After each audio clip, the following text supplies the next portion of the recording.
in this series, Where is the Lost Ark of the Covenant?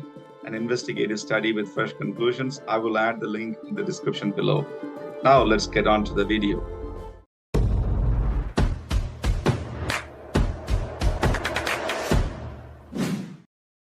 The making of the Ark of the Covenant. Now, those who want to get to the theories quickly, use the timestamp and jump right to the preferred segment. Those who want to linger a bit longer and understand the events surrounding the construction of the Ark of the Covenant, now let's get into this section. After the people of Israel left Egypt, Moses led them to the wilderness of Sinai, and eventually they arrived at the foot of Mount Sinai, and they encamped there. It took for them 2 months to get to Mount Sinai from Egypt.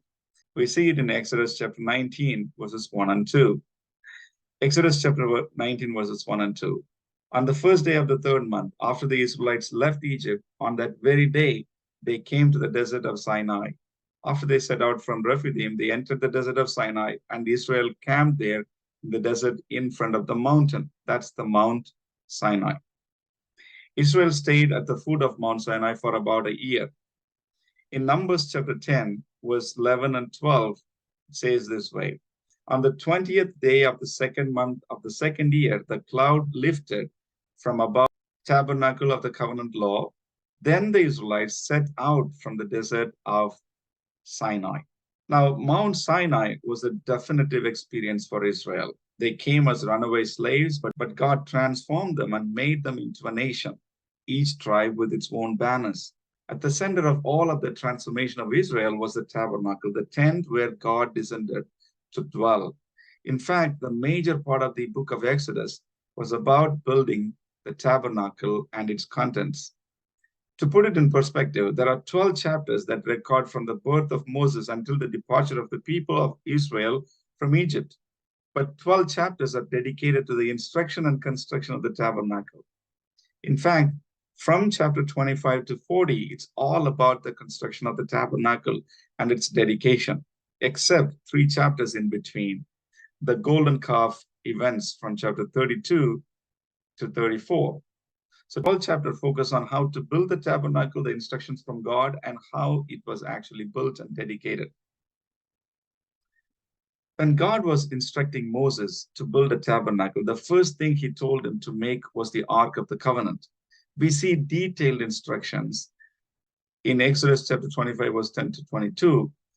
God said to Moses, "You shall make 2 cherubim of gold. You shall make them of hammered work at the 2 ends of the mercy seat. The cherubim shall spread out their wings above, overshadowing the mercy seat with their wings. They shall face one to another. The faces of the cherubim shall be turned toward the mercy seat. You shall put..." God anointed 2 leaders, master craftsmen, to carry out the work of constructing all the sacred objects for the tabernacle. But Bezalel from the tribe of Judah, he was a chief craftsman. And Oholiab from the tribe of Dan was the chief coordinator of all the workers, talented to work with metals, wool, and fine arts. Now, the construction of the tabernacle and the Ark of the Covenant is detailed from Exodus chapter 37. Now, following the instruction of Moses that he received from the mountaintop in Mount Sinai, Bezalel made the Ark of the Covenant, Exodus chapter 37, verses 1 to 9. The ark measured about 2.5 cubits long and 1.5 cubits wide and 1.5 cubits high. In centimeters, it would be equivalent to 125 centimeters long, 75 centimeters wide, and 75 centimeters high. Bezalel went on to make all the other articles also for the tabernacle. Then in chapter 40, the last chapter of the book of Exodus, we see the dedication of the tabernacle. Chapter 40, verses 1 to 3. Then the Lord said to Moses, "Set up the tabernacle, the tent of meeting, on the first day of the first month. Place the ark of the covenant law in it and shield the ark with the curtain." In verse 20, Moses, took the tablets of the covenant law and placed them in the ark, attached the poles to the ark, and put the atonement cover over it. Then he brought the ark of the covenant. Then he brought the ark into the tabernacle and hung the shielding curtain and shielded the ark of the covenant law as the Lord commanded him. We see that the glory of the Lord filling the tabernacle once Moses set the entire tabernacle in place.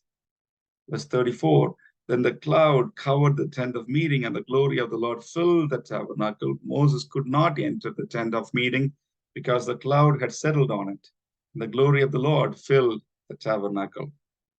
The presence of the Lord settled between the cherubim on the top of the Ark of the Covenant and was present with them throughout all their wilderness wanderings. There are three exotic extra-biblical theories on the Ark of the Covenant. Let's go over them one by one. Theory number one, the Ark of the Covenant was a super weapon. First theory considers that the Ark is some kind of a super weapon that could cause severe, massive destruction. Nick Redfern has written about the Ark, titled The Ark of the Covenant, a Deadly Weapon. Now, Nick Fern poses few questions.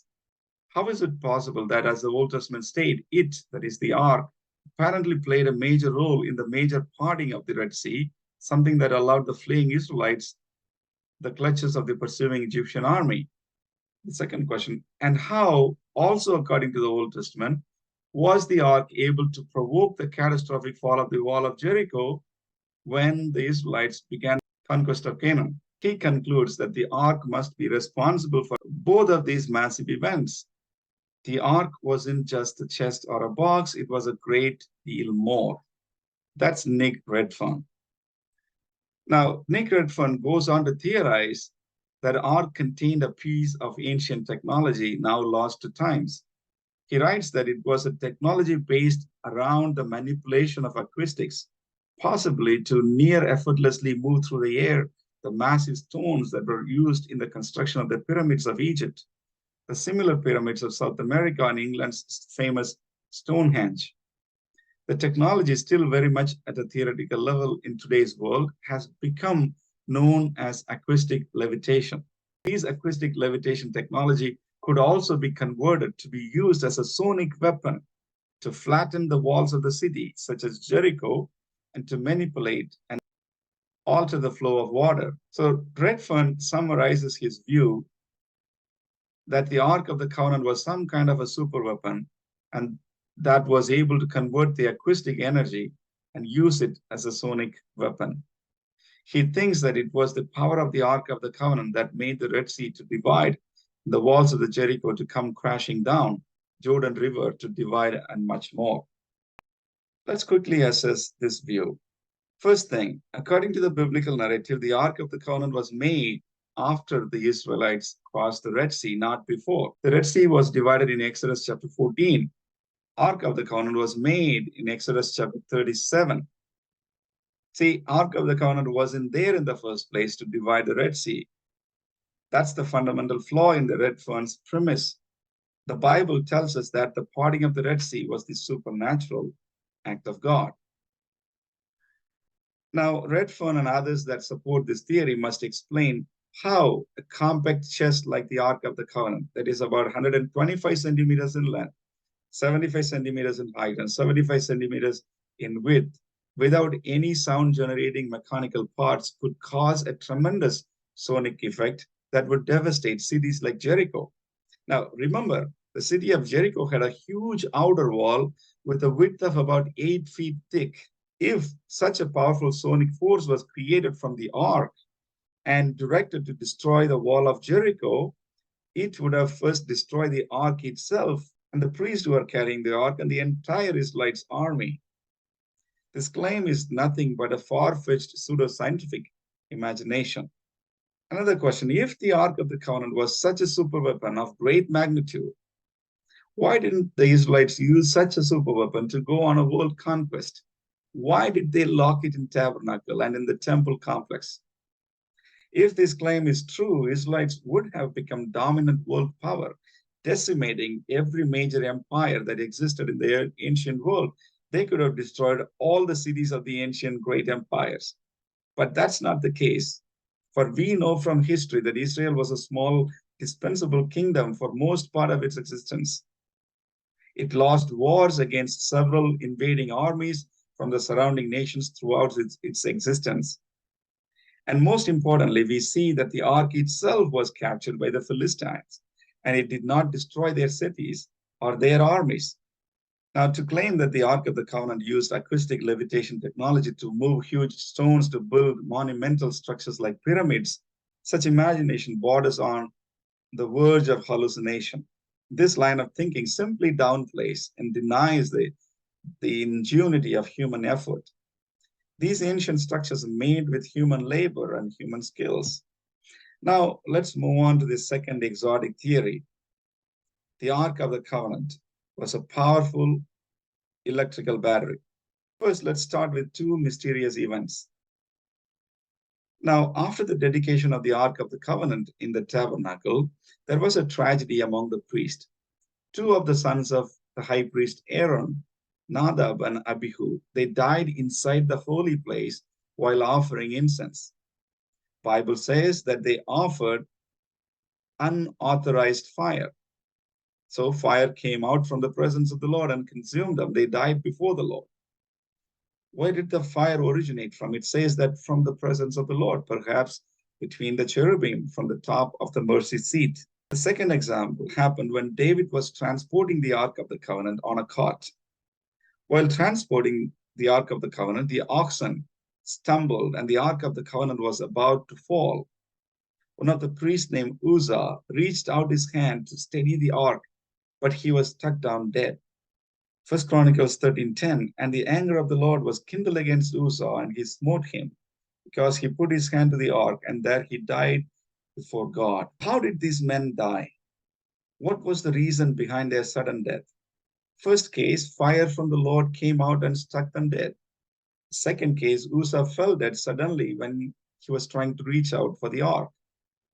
These led some people to think that Ark of the Covenant was some kind of advanced electrical capacitor or an electrical battery.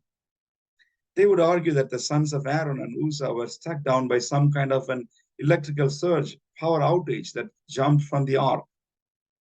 They would point to verses like Revelation chapter 11, verse 19 to explain their point. The Ark of the Covenant there was associated with lightning and thunder. So those who support this theory that ark was an electrical device, they think that it was an electrical device like a Leyden jar. A Leyden jar is a device that is able to retain static electricity via two pairs of electrodes, one positioning on the outside of and the other on the inside of a glass jar.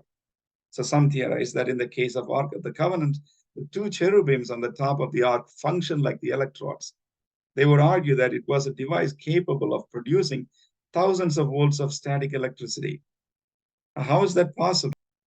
Now, one of the famous scientists, Nikola Tesla, seems to support this line of thought. In his paper written in 1915, Wonder World to be created by electricity, Tesla wrote as follows: Moses was undoubtedly a practical and skillful electrician far in advance of his time. The Bible describes precisely and minutely arrangements constituting a machine in which electricity was generated by friction of air against silk curtains and stored in a box constructed like a condenser. It is very possible to assume that the sons of Aaron were killed by a high tension discharge. I think Tesla might have thought that Moses made the Ark of the Covenant with advanced skill in electricity, then known as the Amber phenomenon. Now, there are others who think that Moses did not make the Ark of the Covenant, but rather he secretly stole it before leaving Egypt. It was originally an Egyptian technology, but later was stolen by Moses and by the Israelites. A latest YouTube video, which has thousands of views, it advances the idea that Ark was the Egyptian artifact that was stolen by the Israelites. Bible does say that the Israelites, when they were leaving, they plundered the country of Egypt by asking things of value from their former masters. But this theory suspects that the Israelites could have stolen and brought the Ark of the Covenant along. Even if you grant that it was stolen, where was it stolen from? The answer would blow your mind. They claim that it was stolen from the Great Pyramid of Giza, from the king's chamber. The Pharaoh's mummy and treasures. Only one simple object was found: a large granite coffer with nothing in it. Curiously, the volume of the coffer's empty space is the exact size of one of history's most legendary and most mysterious artifacts. To answer the question of an electric Egypt, one must start with the Ark of the Covenant. They say that in the ancient times, Egyptians used the Ark of the Covenant to channel the electrical energy to power the pyramid and give free energy to the entire Egypt. That sounds quite insane. It goes further. Once Israel stole the ark, the electrical source was cut off. The Pharaoh pursued the Israel with his army to get this significant tech masterpiece back, but he was defeated by the power of the ark. Without the ark, Egypt slowly slipped out of popularity, and the Egypt's empire began to decline since then. Some other people think that the Ark of the Covenant was some kind of a radioactive device capable of producing electricity. Roger D. Isaacs, he published a book in 2010 titled Talking with God, the radioactive ark of the testimony, communication through it, protection from it. Isaacs proposes that the abundant use of incense in the tabernacle is actually to protect the priest from radiation. Incense was used to protect the priest and the people from radiation burns. The resinous material had to be burned to become activated. It was the protective smoke, not the fragrance, that made incense effective. Also, to protect from its radioactive range, the priests were asked to wear specific kind of clothes. High priest had to wear several layers with a breastplate to shield himself from radiation from the ark. They would point out that when the Philistines captured the ark and paraded it around their cities, people of the cities were struck with plague-like disease, boils and tumors, etc. Later on, several Israelites who looked into the ark died in 1 Samuel chapter 6. They theorized that this could be the result of radiation exposure or radiation poisoning. Some people who took this theory seriously, they recreated and rebuilt the ark according to the measurements given in the Bible. And they tried to induce it with electrical current. They saw sparks flying between the wings of the cherubim, and it burst into flames. The two brass cherubs are attached to metal rods which lead down into the box. The team believes the ark charged itself when it was carried through the desert for weeks on end. They think the heat and the friction would have built up a huge charge inside the box. To replicate this, John's attached the ark to a powerful transformer, which will provide 50,000 volts of electricity. If his calculations are correct, the copper chamber inside the box will charge up and then spark between the wings of the two cherubim. Let her rip.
The experiment did seem to be a success. The ark did charge up like a capacitor, and the cherubim did spark between their wings before bursting into flames. Let's assess this view. If Ark of the Covenant was once used to power the entire Egypt, why didn't Israel use it to power the city of Jerusalem in the later years when it was brought to Jerusalem? Rather, why did they hide it behind the curtains of tabernacle, behind the walls of the temple?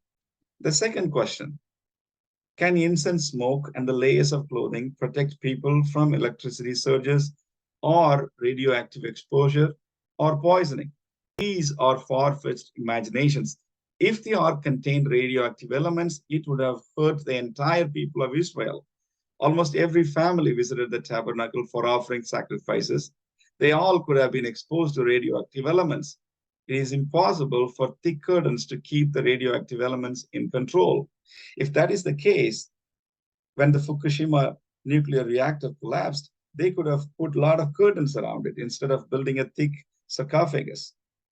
In the experiment to recreate the ark, there was a lot of fire that nearly burned down the model ark box completely. Besides, this is an important point, there was an electrical input first into the ark by the engineers. So how could the ark burst into flames? Let's say, for argument's sake, that the Israelites stole the Ark of the Covenant from the king's chamber from the Great Pyramid of Giza in Egypt. Why couldn't the Egyptians make another ark to replace the missing item? Why couldn't they recreate it? The proponents would say that it was probably a technology from the another world. It was an alien technology brought into our world by alien visitors. To believe this theory, you must actually believe in galaxy hopping aliens. The third theory is Ark of the Covenant as a communication device. In Leviticus chapter 7, verse 89, when Moses entered the tent of meeting to speak with the Lord, he heard the voice speaking to him from between the two cherubim above the atonement cover on the Ark of the Covenant law. In this way, the Lord spoke to him. Now, this verse very clearly tells us that God was present within the Holy of Holies of the tabernacle and that he was also speaking to Moses. This made some people theorize that Ark must be some kind of a communication device. Alla Pierce and John Anderson, in their 2012 book titled Modern Technology and Sciences in the Bible, they write that the Ark of the Covenant was part of a two-way communication device. One receiving end was in the tabernacle, another was elsewhere. The Ark of the Covenant can be associated with a modern TV screen that emitted lights and sounds. Paul Schroeder, another Ark investigator, he took a view that the Ark of the Covenant was a combination of some sort of a weapon system as well as a communication device. The Ark of the Covenant was structurally designed to act as both an alien transmitter capacitor and a weapon. The ark, lethal if touched, was used to communicate with the aliens posing as God, and it aided Israelites when it was carried into battles. He concluded this machine, weapon technological artifice, was an alien-designed 3-in-1 communication device set, religious receptacle, and a weapon of mass destruction.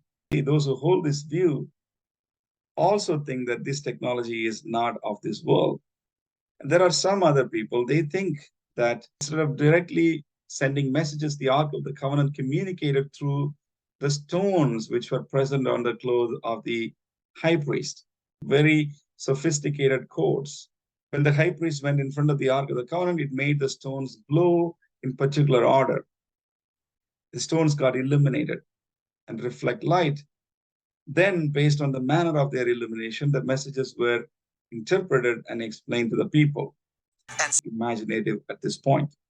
We need to ask this important question. Why are there several exotic theories and why do they still go around? See, we already looked at 3 theories. I can guarantee you that there are so many other theories as well. Some view the Ark of the Covenant as a machine that makes manna and mythical unlimited food maker. Now, we need to simply ask, why didn't the Ark of the Covenant continue to make manna after Israelites entered into Canaan? Probably it got broke down. All the people who share these theories, they seem to have 2 things in common. The reason why these theories go around, in my opinion, is due to the rejection of the biblical worldview and its explanation. So that people are readily willing to believe in an alternative theory. This leads to the rejection of miracles, rather seeing them as carefully executed tricks with the help of advanced devices. There is a rejection of biblical explanation that God provided in his word. They reject that God could have descended among the people. They reject that the power of God did miracles, such as dividing the Red Sea, crumbling the walls of Jericho, etc. So at its core, it is unbelief in the word of God and the rejection of the truth of God's word. Second, those who propose these eccentric theories interestingly believe in aliens and UFO visitations. lost civilizations, ancient advanced technologies, among others. In fact, this chapter on Ark as a deadly weapon is published as part of Nick Redfern's book that engages in pseudo-scientific and pseudo-historical aspects. The book is titled Secret History: Conspiracies from Ancient Aliens to the New World Order. So one of the controversial yet entertaining pseudo-scientific, pseudo-historical television series is The Ancient Aliens. It's based on the premise that advanced technology was introduced to humanity in the ages past. Interestingly, in 2022, part of season 18, fifth episode, Ancient Aliens discussed on the Ark of the Covenant. They theorized that it must be more than a religious relic. Rather, it must have contained some otherworldly technology. They think that it must have been a technology that was brought into the world by aliens. What else we can expect from a series on ancient aliens after all? All these theories, they exhibit a serious rejection of biblical truth and drag people down the path of believing in aliens and faraway galactic civilizations and so on. It's true that these theories are quite entertaining and these visuals are fascinating to watch, but they create more questions than providing answers. Besides, believing Christians ought to be aware of what the Ark of the Covenant is all about from the Bible. Let's look at the closing section. What does the Bible say about the Ark of the Covenant? First, the Ark of the Covenant was just a wooden box covered in gold. The Bible doesn't present the Ark of the Covenant as an independently powerful artifact. In view of the Bible, the Ark was just a decorated wooden box overlaid with gold. The box itself didn't contain any mystical or secret inherent power on its own. It was made with human hands by a skillful craftsman named Bezalel from the tribe of Judah. When we read the Bible closely, we can reject the theories that call for a supernatural alien origin for the Ark of the Covenant. The Ark did not have any power on its own. In this context, some of you might say, what about Revelation chapter 11, verse 19, where the Ark of the Covenant was seen in the heavenly temple accompanied by lightnings and thunder? Now, however, anyone who deals with the book of Revelation has to remember that it is a highly symbolic book. We call it apocalyptic writing, a lot of imageries and symbolisms. Perhaps the point that was being made by showing the Ark of the Covenant in the heavenly temple was this. It shows that the innermost part of the sanctuary, the place that was usually hidden from the public view, was now open for all to see. That's a radical departure from the Old Testament religion that kept the Ark of the Covenant out of sight. Another point that we can derive from Revelation chapter 11, verse 19, is that the mercy seat, which is on the top of the Ark of the Covenant, is called the throne, God's throne. In Revelation chapter 4, verse 5, from the throne came flashes of lightning, rumblings, and peals of thunder. Before the throne, 7 lamps were blazing. These are the 7 spirits of God. You see, from the throne came flashes of lightning. And here it says that in his temple, the ark of his testament was seen, and there was lightnings and voices and thunders. So Revelation chapter 4, verse 5, the throne of God, and Revelation chapter 11, verse 19 have closer inner textual connection. Now we may ask the question, what about the tragedies that we see in the Old Testament that is associated with the Ark of the Covenant? So let's briefly discuss about the tragedies, 4 of them in particular. First, Nadab and Abihu, the 2 sons of Aaron, died while ministering in the tabernacle. God gave very strict commands for the priests to follow. Yet Nadab and Abihu were careless in executing their duty. God demands greater accountability to those who have privilege of being near him, greater holiness, greater obedience, and greater reverence. So Nadab and Abihu took it easy. They executed their duties without reverence. So their tragic death is consistent with the biblical teaching that the judgment begins among the household of God. 1 Peter chapter 4, verse 17. Irreverence was the issue. Now in the second case, after the ark was captured, the Philistines kept it for 7 months. While the ark was in the Philistine cities, God caused the statue of Dagon, their chief god, to fall down and break in front of the Ark of the Covenant. There were also plagues like disease among the Philistines. God was judging the Philistines like he judged the Egyptians through boils and plagues. The Philistines returned the ark, acknowledging the power of Yahweh, the living God of Israel. They grew in reverence toward the God of Israel through their experience with the Ark of the Covenant. When the ark came back to Israel after 7 months to the town of Beth-Shemesh, Philistines left the ark in that town, and people rushed to look at the ark closely. And that was a great tragedy again. And there is some controversy about the numbers. King James Version put the numbers around 50,070, but NIV, ESV, and CEV, they put the number around 70. That's a huge difference. These different numbers are due to the readings or different Hebrew manuscripts. I think the number 70 is more likely. Now, it is difficult to think of 50,000 population in a small town like Beth-Shemesh in the 10th century BC. Again, the issue was irreverence to God's presence. Israel had to learn the lesson just like the nations, like the Egyptians, like the Philistines. Now let's look at the case of Uzzah. David organized the Ark of the Covenant to be brought to Jerusalem, but they were transporting it on a cart the Philistine way. God intended and instructed the ark to be carried on the shoulders of the priests. Again, it is irreverence to the commands of God that results in the death of Uzzah. Later on, David arranged the Ark of the Covenant to be brought to Jerusalem on the shoulder of the priest. This time there was no problem. So each case shows the issue was irreverence to God that brought swift judgment from him. These events reminds us something important: the holiness and the power of God. Those who minister from the pulpit, worship leaders, need to show greater reverence to the Lord and not take the things of God lightly. So in short, the Bible is a book where God dealt with his people in unique ways. The Ark of the Covenant was one of the powerful ways through which God reminded the people that he was enthroned as king among their midst. It was not the ark that divided the Red Sea, it was the power of God. It was not the ark that stopped the waters of Jordan, it was the power of God.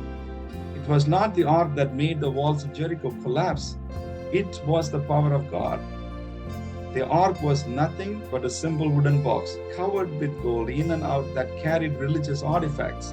It was a reliquary, a container for the relics, such as the tablets of the commandments, and so on. In closing, the Ark of the Covenant represented that God, the God who dwelt among the heavenly angels, the cherubim in the divine realm, could come down to dwell among the people. It was the foreshadowing of the incarnation of Jesus Christ, the very God who became flesh and dwelt among us, took the human nature to redeem the sin-stricken world. It is to Jesus Christ the Ark of the Covenant leads us to and finds its fulfillment.